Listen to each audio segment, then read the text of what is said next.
It's now been 11 years since the horrific events of September 11th, 2001, when terrorists claimed the lives of nearly 3,000 Americans at the World Trade Center, the Pentagon, and the fields of Shanksville, Pennsylvania.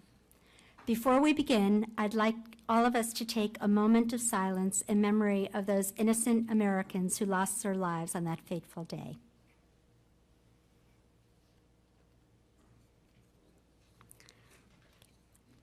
Approximately 11 years ago from tomorrow, we were united in our resolve to eliminate the radical Islamist enemy that attacked us.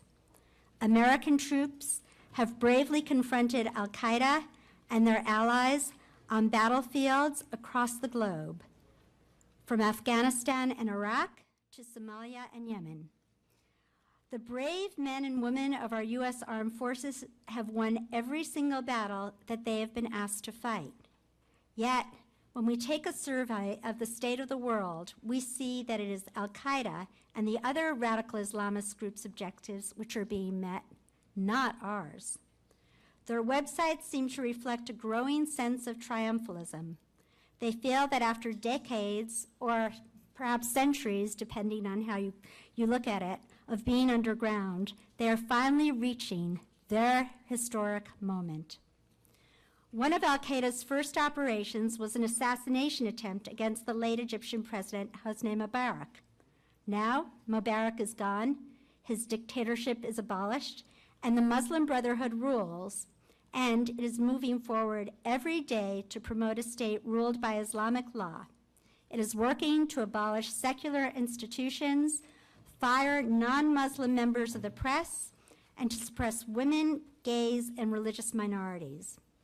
In one of his first public statements since being elected to office, Mohamed Morsi, the newly elected Muslim Brotherhood president of Egypt, demanded that America release Omar Abdulrahman, the blind sheikh, who is serving out a life sentence in prison for masterminding the first attack on the World Trade Center in 1993.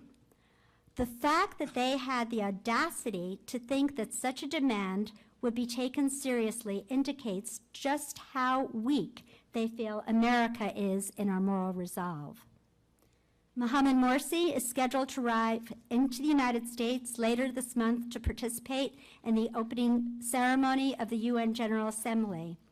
And unfortunately, President Obama has already invited him to the White House while he'll be visiting the country. In case you might feel that it's perfectly all right that the newly democratically elected Muslim Brotherhood president of Egypt has been invited into the White House, let me simply remind you of the Muslim Brotherhood creed. Allah is our objective, the Quran is our law, the Prophet is our leader, jihad is our way, and death for the sake of Allah is the highest of our aspirations.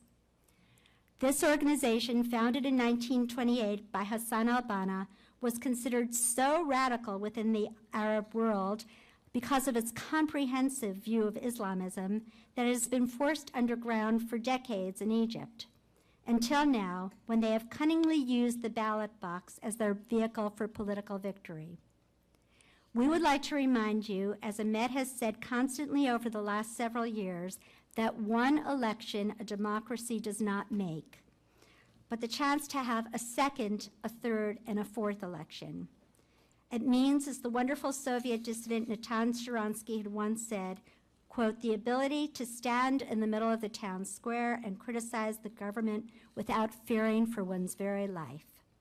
It means the institutions of democracy have been set into place, including a free press, freedom of assemblage, rights for religious and other minorities, etc. We've seen in the past several months how the Arab Spring has transformed itself into the Islamist winter. Throughout the Middle East, from Tunisia to Syria, radical Islamist factions, of which al-Qaeda is just a small but virulent part, have advanced, and the freedom-loving secular liberals and religious minorities, those who should be America's natural allies, are in retreat, feeling increasingly abandoned and isolated by current U.S. foreign policy. Why is it that al-Qaeda's goals seem to be advancing, even as U.S. forces have killed Osama bin Laden and hounded his terrorist forces throughout the world?